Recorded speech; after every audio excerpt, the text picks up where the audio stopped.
Hi everyone, welcome back to my channel. ముందుగా మన channel first time చూస్తున్న వాళ్ళైతే తప్పకుండా సబ్స్క్రైబ్ చేసుకోండి. సో ఇప్పుడైతే డిఎస్సికి అయితే ప్రిపేర్ అవుతూ ఉంటారు కదా. సో మనకి ఇంగ్లీష్లో ఖచ్చితంగా ఒక్క మార్కు తెచ్చి పెట్టే టాపిక్ ఏంటంటే ప్రిపోజిషన్స్ అనమాట.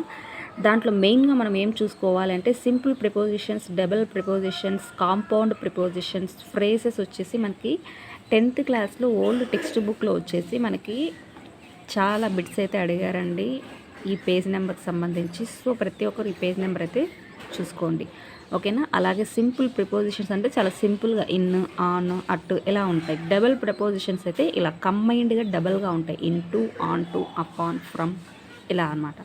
కాంపౌండ్ ప్రిపోజిషన్స్ అంటే ఫస్ట్ ఏ కానీ బి కానీ వచ్చి నెక్స్ట్ తర్వాత మనకి అలాంగ్, అనిమల్ ఇలా వస్తాయి. సో ఇవన్నమాట మనకి. అలాగే పార్టిసిపుల్ అంటే V1 ప్లస్ ఐఎన్జీ ఫామ్ అయితే వస్తాయి, కన్సర్నింగ్, రికార్డింగ్ ఇలాగా. ఈ ఫ్రేజెస్ టైప్స్ అనేవి ఎలా ఉన్నాయంటే మనకి ఎగ్జామ్లో డిఎస్సిలో అని, టెట్లో అని చాలా ఎక్కువగా వచ్చిన బిట్స్ ఏంటంటే వీటికి సంబంధించినవి ఒక్కసారి ఇది చూసేసుకోండి. ఒకసారి స్క్రీన్ షాట్ తీసుకొని ఎగ్జామ్కి వెళ్ళే ముందుగా ఖచ్చితంగా ఇవైతే చూసుకోవాలండి. స్క్రీన్ షాట్ తీసేసుకున్నారు కదా. నెక్స్ట్ వచ్చేసి ఇవి చూడండి.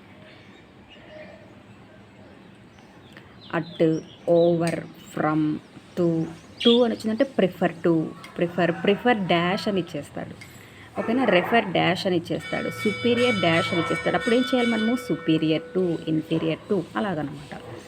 Junior to, injurious to, harmful to అలాగా, ఓకేనా ఫ్రెండ్స్. ఇలాగా చూసుకోండి. ఇది చూడండి, prohibit from, prevent from, suffer from అలాగా. Next for, famous for, left for, sorry for, ఓకేనా ఇలా. నెక్స్ట్ ఆఫ్, నెక్స్ట్ అగైనెస్ట్, ఓకేనా ఫ్రెండ్స్. ఇలాగ ప్రతి ఒక్కటి చాలా ఇంపార్టెంట్, తప్పకుండా చూసుకోవాలండి. ఎగ్జామ్కి వెళ్ళే ముందర మనకి ఖచ్చితంగా ఇవే ఇస్తారు, ఓకేనా ఫ్రెండ్స్, చూసుకోవాలి. నెక్స్ట్ 10th క్లాస్ సంబంధించి కొన్ని బిట్స్ చూడండి ఇక్కడ. They haven't been here dash ages. They haven't been here dash ages అంటే ఫర్ ఏజెస్ అంటే పీరియడ్ ఆఫ్ పర్టికులర్ టైం చెప్పలాగా మనకి. సో మనం ఏం యూజ్ చేయాలి? ఫర్ యూజ్ చేయాలి. సిన్స్ ఒకవేళ పర్టికులర్ టైం యూజ్ చేస్తే సిన్స్ అని యూజ్ చేయాలి.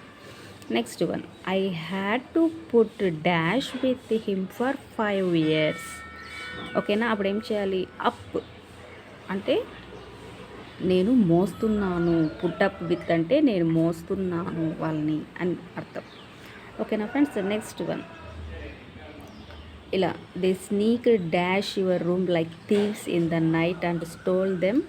ఇక్కడ ఇంకా ఉంది క్వశ్చన్, ఓకేనా ఫ్రెండ్స్. ఇలా ప్రతి ఒక్కటి మనకి చాలా చాలా ఇంపార్టెంట్ అన్నమాట. ఇక్కడ పిక్డ్ ఐ డాష్లో కేఈడి వచ్చింది, ఇలా ఏఈడి, సిహెచ్ఈడి, ఎస్ఈడి, ఎస్ఎస్ఈడి వస్తే మనకి ఆన్సర్ వచ్చేసి ఇట్తో ఆన్సర్ అనేది వస్తుంది. ఇలా గుర్తు పెట్టుకోండి. సో ఇవైతే చాలా ఇంపార్టెంట్ అండి, అస్సలు మిస్ చేయొద్దండి.